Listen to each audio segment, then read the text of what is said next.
Part 1. The Bloody Fortune. A mountain of dirty money can easily buy a beautiful, convincing lie. I learned this painful truth when I was just a small girl. My name is Elara. I grew up in a dark, depressing mining town. My father, Thomas, sat in a heavy wheelchair every single day. His spine was completely shattered. A terrible, violent mining accident ruined his strong body forever. The wealthy mining company supposedly paid him a massive fortune for his terrible pain. It was a huge stack of cash. But we never got to use a single penny of that money. My mother, Anna, committed a truly disgusting, unforgivable crime. A few days after the money arrived, she packed all the thick stacks of cash into a large bag. She abandoned her crippled husband in his bed. She left her crying, confused daughter in the dark. She ran away to enjoy a selfish, wealthy life. She vanished completely. My father lived in absolute hatred for 15 long years. He planted that dark hatred deep inside my young mind. He reminded me every day about the cruel woman who stole our future. I grew up hating the very sound of my mother's name. She was a greedy, horrible monster to me. I spent my childhood pushing my father's wheelchair, carrying the heavy burden she left behind. I wanted to find her one day just to make her pay. One rainy afternoon, I was cleaning the dusty wooden floor in our old house. I noticed a loose board near the fireplace. I pulled it up carefully. A small, yellow piece of paper was hidden underneath the old wood. It was a strange, faded bank receipt. I read the faded ink carefully. The massive amount of money did not come from the mining company's official bank account. The money was transferred from a very suspicious, hidden shell company. It was a company known to be controlled by violent, underground criminal gangs. A cold shadow fell over me. My father snatched the old paper from my trembling hands. His face turned bright red with pure, explosive anger. He threw the receipt directly into the burning fire. He glared at me with furious, unblinking eyes. Your mother was a filthy traitor. She made a dirty deal with criminals to steal my compensation. She sold her own family for blood money. Forget that paper and never speak of it again. His bitter words burned into my brain, making me hate her even more.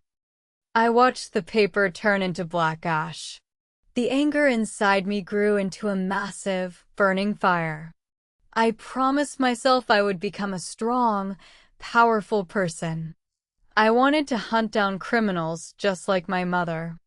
I wanted absolute justice for my broken father. Part 2. The Oath of Justice. 15 years passed quickly. I kept my angry childhood promise perfectly. I became a tough, dedicated police officer. I joined a special task force fighting against human trafficking and underground slavery. I spent my days hunting the worst monsters in the country. I used my deep, burning anger as fuel for my difficult job. Every time I arrested a greedy criminal, I thought about my mother. I imagined putting heavy iron handcuffs on her wrists. I wanted to look into her cold eyes and demand a reason for her betrayal. My team captured a very dangerous, cruel gang leader near the border. We brought him into the cold, gray interrogation room. He was a disgusting, arrogant man who sold human lives for profit. I sat across the metal table, staring at him with absolute disgust. He leaned back in his chair, smiling a dirty, confident smile. He raised his hand to scratch his chin. A bright flash of silver caught my attention. A beautiful, antique silver pocket watch hung from a thick chain on his dirty vest. My heart stopped completely. I recognized the delicate silver watch immediately. It had a unique engraving of a soaring eagle on the front cover. It was my grandfather's watch. It was our most precious family heirloom. My father always told me my mother stole it the night she ran away. "Where did you get that watch?" I demanded, my voice shaking with sudden, intense fury. I slammed my hands on the metal table. "You stole it from a woman named Anna. Tell me where she is hiding right now." The criminal just laughed loudly. He touched the silver watch with his dirty fingers. "I never stole anything from that pathetic woman." He smiled a wicked, cruel smile. "She walked into my club 15 years ago. She gave me this watch as a deposit. It was a desperate act of pure submission. She voluntarily sold herself to my organization. She signed a lifetime contract to be our property. She took a massive payout and gave up her freedom forever. She is still rotting in one of our border facilities right now. She was not a thief. She was merchandise." The criminal's words hit me like a heavy hammer. The story made absolutely no sense. Why would a greedy woman who stole a massive fortune sell herself into brutal slavery? Rich thieves do not volunteer for a life of endless torture and pain. A terrifying, confusing knot formed in my stomach. The story my father told me for 15 years was suddenly falling apart. I realized I did not know the truth about my mother at all. I had to find her immediately. I had to see the dark reality with my own eyes. Part 3. The Hellish Raid. I organized a massive, heavily armed SWAT raid immediately. We targeted the specific slum at the edge of the border. It was a terrible, decaying place filled with violence and deep despair. The air smelled like rotting garbage and old blood. My heart pounded wildly against my ribs. We kicked down the rusty metal doors of the suspected building. Armed criminals fired weapons, but my team took them down quickly. We secured the filthy ground floor. The building looked like an abandoned warehouse, but I knew they were hiding something terrible below the surface. I noticed a strange scratch mark on the dirty floor. I pushed a heavy wooden shelf away. A hidden steel door was built directly into the floorboards. We broke the heavy padlock and opened the trapdoor. A horrific, suffocating smell of human waste and fear rushed up to greet us. I climbed down the narrow wooden stairs into the dark, damp basement. It was a literal vision of hell. Narrow iron cages lined the stone walls. Women were chained to the cold floor like forgotten animals. They looked starved, broken, and completely devoid of human hope. I walked slowly through the dark corridor, shining my flashlight into the terrible cells. In the very last cage, a woman sat curled in a tight ball. She was incredibly thin, completely filthy, and trembling violently. She wore rags that barely covered her fragile, ruined body. I opened the iron gate and stepped inside. The woman did not look up. Her eyes were completely covered in thick, white cataracts. She was completely blind. She rocked back and forth, whispering a soft, heartbreaking melody. It was a familiar lullaby from my distant childhood. I knelt down on the dirty floor. I reached out and gently touched her thin, bruised arm. She flinched in terror. As the flashlight illuminated her skin, I saw a very specific, dark scar on her right wrist. It was shaped perfectly like a small crescent moon. The air completely left my lungs. Tears of absolute shock and horror burned my eyes. The ruined, blind, insane woman chained to the cold stone was Anna. She was the mother I had hated with my entire soul for 15 long years. She did not run away to a tropical beach. She did not spend a massive fortune on beautiful clothes and expensive jewelry. She spent 15 years living in absolute, agonizing hell. I pulled off my jacket and wrapped it around her trembling shoulders. I held her fragile body against my chest, sobbing uncontrollably. The cruel, selfish monster I imagined in my mind was completely dead. The woman in my arms was a broken, tortured victim. A furious, burning need for the truth consumed my entire mind. Part 4. The Missing Pieces. We rushed Anna to a secure, private military hospital. The brilliant doctors worked for hours to stabilize her fragile, starving body. I stood outside her room, watching her through the glass window. She was completely lost in her own mind. She just held a dirty piece of coal tightly against her chest. A senior forensic doctor walked toward me. He looked incredibly pale and deeply disturbed. He carried a thick medical file. "I need to show you the physical examination report, Elara." He spoke quietly, his voice filled with deep sorrow. "The abuse she suffered is beyond human comprehension." He opened the file and showed me the medical scans. She was not just beaten and assaulted. The doctor pointed to several thick, jagged surgical scars on her lower abdomen. "These are not random injuries from a knife. These are professional, surgical incisions." The doctor took a deep breath. "She is missing her left kidney. A large portion of her liver was also surgically removed." We checked the black market organ trafficking databases. The surgical timeline matches perfectly with the exact week she disappeared 15 years ago. The terrifying reality crashed into my brain. She did not just sell her body into slavery. She was systematically butchered. She voluntarily allowed criminals to cut out her vital organs to sell on the black market. She sold her own flesh and blood for cash. Why would she do that? I asked, my voice completely broken. Why would anyone willingly endure that level of torture? The doctor shook his head slowly. People only make that kind of sacrifice for one reason, Elara. They do it for a massive, immediate payout to save someone they love. My mind spun in circles.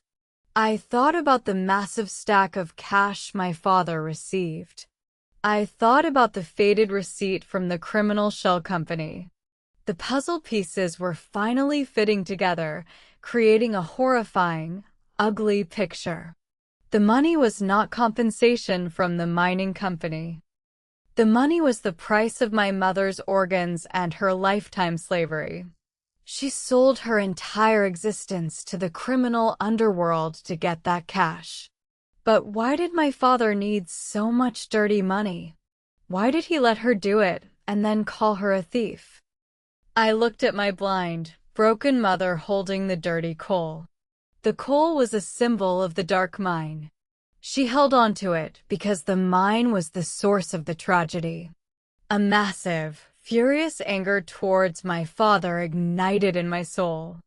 I needed the final, ugly truth. Part 5. The Fake Victim. I left the hospital and drove straight to my father's house.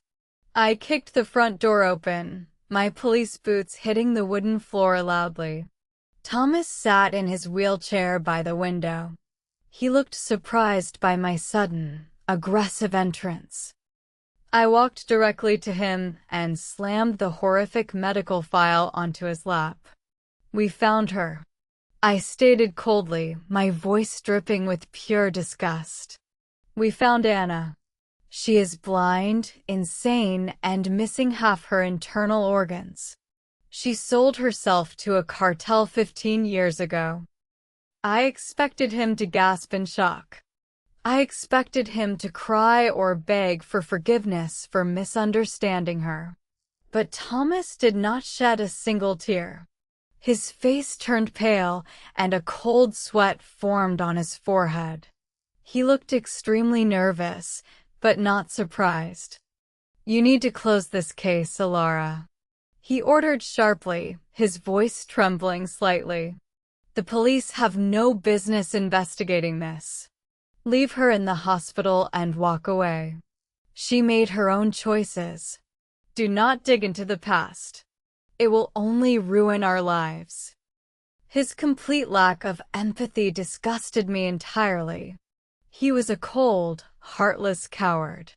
He knew she was suffering, and he did not care. His nervous reaction confirmed my deepest suspicions. The official story of the mining accident was a complete, fabricated lie. I turned around and walked out of his house without saying another word. I drove to the police station and locked myself in a secure computer lab. I used my high-level security clearance to hack into the sealed, confidential archives of the mining corporation. I searched for the official public records first. The public file stated that Thomas was a brave victim of an unavoidable geological collapse. It called him a hero. But I knew the company kept a secondary, secret server for their internal legal teams. I bypassed the security firewalls and accessed the hidden server.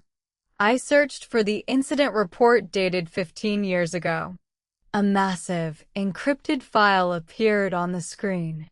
The title of the document made my blood run completely cold. It was labeled, "Confidential Criminal Liability Report." My hands shook as I opened the digital file. The truth was waiting inside, ready to destroy everything I ever believed. I took a deep breath and began to read the secret words. The heroic victim was about to be exposed as the ultimate, disgusting villain. Part 6. The Drunken Explosion. I stared at the glowing computer screen, reading the secret mining report. The official investigation conducted by the company engineers was incredibly detailed. The accident was absolutely not an unavoidable geological event. The ceiling of the mine did not simply collapse on its own. The report clearly stated that Thomas arrived for his night shift severely intoxicated. His blood alcohol level was dangerously high. He was in charge of setting the explosive charges for the new tunnel. Because he was completely drunk, he ignored all basic safety protocols. He placed the powerful explosives in the wrong support columns. He set the timer incorrectly. He caused a massive, unauthorized explosion in an unstable sector of the mine. The blast crushed his spine instantly, pinning him under heavy rocks. But that was not the worst part. The explosion caused a catastrophic chain reaction. The entire tunnel collapsed violently. 3 other innocent miners were working in the lower section. They were buried alive under tons of heavy stone. They suffocated to death in the dark because of my father's drunken, reckless stupidity. Thomas was not a brave victim. He was a careless, selfish murderer. The file contained internal legal memos from the company lawyers. The mining corporation was absolutely furious. They faced a massive public scandal. They refused to pay Thomas a single penny of compensation. Instead, the company lawyers contacted the furious families of the 3 dead miners. They formed a powerful legal alliance. They prepared a massive criminal lawsuit against my father. They intended to charge him with triple manslaughter and severe criminal negligence. The legal documents explicitly stated their goal. They wanted the maximum penalty allowed by law. They wanted Thomas to face the death penalty for his reckless actions. The crippled man in the wheelchair was going to be dragged into a courtroom and sentenced to die. I read the final page of the secret file. A small, handwritten note from the lead lawyer was scanned into the system. The lawsuit was suddenly and mysteriously dropped. The 3 grieving families withdrew their charges. The company agreed to seal the true report forever. The note simply said, the families and the company directors received a massive, anonymous cash settlement. Everyone was fully compensated. The case is permanently closed. The absolute, terrifying truth finally clicked into place. The blood money bought their silence. Part 7. The Blood Price. My mind spun wildly as I connected the horrific dots. The amount of money required to bribe corrupt corporate directors and silence 3 grieving, angry families was absolutely astronomical. A poor mining family could never afford that kind of impossible legal settlement. My father was facing the death penalty. He was guilty, broken, and completely helpless. Anna knew he was going to be executed. She knew the entire town would hate us forever. She made a desperate, agonizing decision to save the life of a worthless, drunken murderer. She contacted the dark, underground criminal syndicates. She negotiated the ultimate, horrific price for the required cash. The money we received in the house was not compensation from the company. It was the exact amount needed to pay off the victims and the corrupt lawyers. She did not pack the money into a bag to steal it.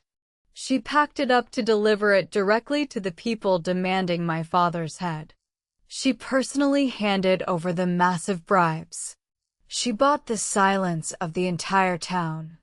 She purchased the fake story of the heroic victim. Once the bribes were paid and my father was legally safe, the horrific bill came due. She walked into the dark slum at the border. She lay down on dirty surgical tables. She allowed criminals to slice her open and steal her kidney and her liver to sell to wealthy buyers. She handed over my grandfather's antique watch. She signed away her basic human rights. She allowed herself to be chained in a dark, freezing basement. She endured 15 years of unimaginable physical and sexual torture. She gave up her eyes, her mind, and her entire soul.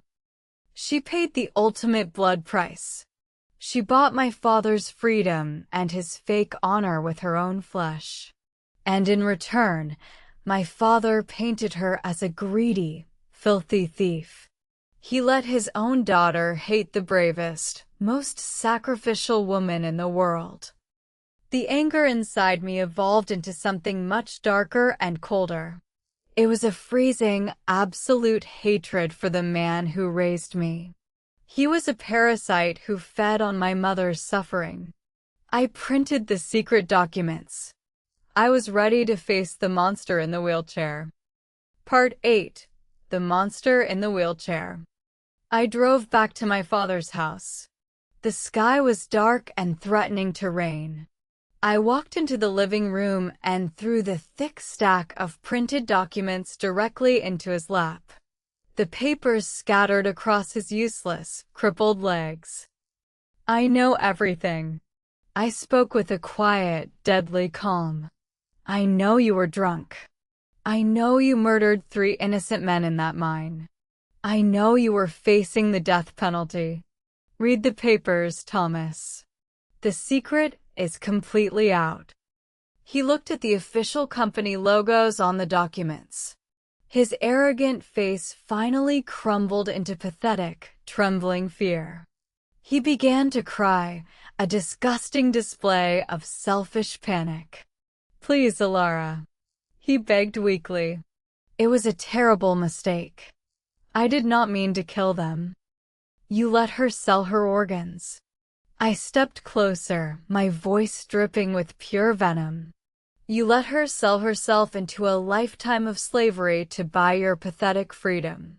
You knew exactly where the money came from, didn't you? You knew she was in hell. He looked away, ashamed and totally exposed. I was terrified. He whispered, tears falling down his cowardly face. I did not want to die in a prison cell. She offered to save me. I was weak. I just let her do it. I am so sorry. His apology meant absolutely nothing. But the most evil part of his crime was still unspoken. Why did you lie to me? I yelled, losing my calm control. Why did you brainwash me to hate her? You made me curse her name every single day of my life. He looked up at me with dark, selfish eyes. If I told you the truth, you would have looked for her. He confessed quietly. If you searched for her, you might have uncovered the truth about the mine. I needed you to hate her so my secret would remain buried forever. He intentionally destroyed a daughter's love for her mother to protect his own fake reputation. He weaponized my innocent mind to guard his disgusting lies. He was the true monster. I looked at him with absolute, pure revulsion. I turned my back and left him crying in the dark. Part 9. The Last Lullaby. I drove to the military hospital, tears streaming down my face. I needed to see my mother. I needed to beg for her forgiveness on my hands and knees. I walked into her quiet, sterile room. She was sitting in a chair, staring blindly out the window. I knelt on the floor beside her. I gently took her scarred, thin hands in mine. Mom, it is Elara. I sobbed uncontrollably, resting my head on her lap. I know everything now. I am so incredibly sorry. I love you so much. You are a hero. Anna did not react at first. But slowly, a small spark of clarity appeared in her cloudy, blind eyes. Her trembling hand moved carefully across my chest. Her fingers brushed against the cold metal of my police badge. She traced the shape of the star gently. A soft, beautiful smile appeared on her tired, ruined face. You are a police officer, she whispered, her voice weak but surprisingly clear. You protect people. You are so strong, my beautiful Elara. Her brief moment of total sanity was a tragic miracle. Why did you do it? I cried, kissing her scarred hands. Why did you sacrifice your entire life for a coward who hated you? Anna shook her head slowly. Her next words completely shattered my heart and changed my entire understanding of her sacrifice. I did not do it for him, she whispered, her blind eyes staring into the distance. I did it entirely for you, my sweet girl. If he was executed for murder, you would be the daughter of a famous killer. The town would have destroyed you with their cruel insults. You always wanted to be a police officer since you were a little girl. She smiled a sad, loving smile. The police academy runs strict background checks. They do not accept the children of mass murderers. Your beautiful dream would have been completely impossible. The super twist hit me with devastating, crushing force. She endured 15 years of rape, torture, and mutilation just to buy me a clean background record. She accepted the title of a terrible, greedy mother so I could have a perfect, heroic father on paper. She bought my bright future with her own blood. Part 10. Vengeance of the Orphan. The brief moment of clarity faded quickly from her eyes. Anna leaned back in her chair and sighed softly. She began to hum the sweet, familiar lullaby one last time. Her breathing slowed down gracefully. She closed her eyes and passed away peacefully in my arms. Her terrible mission was finally complete. I stood up, holding her fragile hand until it turned cold. I felt a strange, absolute calm settle over my entire soul. The anger was gone, replaced by a cold, sharp purpose. I walked out of the hospital, carrying the immense weight of her magnificent, heartbreaking sacrifice. I drove back to my father's house in complete silence.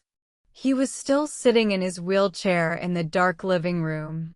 He looked up at me with pathetic, hopeful eyes. "Are you going to arrest me?" he asked nervously. "Are you taking me to jail?" If I arrested him, the public trial would expose the mining accident. The entire world would know the truth. My mother's incredible sacrifice to keep my record clean would be completely ruined. I refused to let her pain mean nothing. I would protect her gift to me at all costs. I did not say a word. I walked behind his wheelchair and grabbed the heavy handles. I pushed him toward the basement door. "What are you doing?" He panicked, grabbing the wheels. I pushed him roughly down the wooden stairs into the dark, cold basement. He fell out of the chair, crying in pain. I walked down the stairs and placed a single object on the floor next to him. It was the dirty piece of coal my mother held in the hospital. "This is your compensation," I said coldly, looking down at the pathetic coward. "You will stay here in the dark, exactly like she did." I walked upstairs and locked the heavy basement door securely from the outside. I ignored his muffled screams and frantic banging. I took off my police badge and placed it on the kitchen table. I packed a small bag and grabbed my mother's ashes. I walked out of the house and drove away from the depressing mining town forever. I left the fake victim in his dark, lonely hell. He would slowly starve in the shadows, paying the real price for his crimes. I drove toward the bright sunrise, carrying the purest love a daughter could ever know.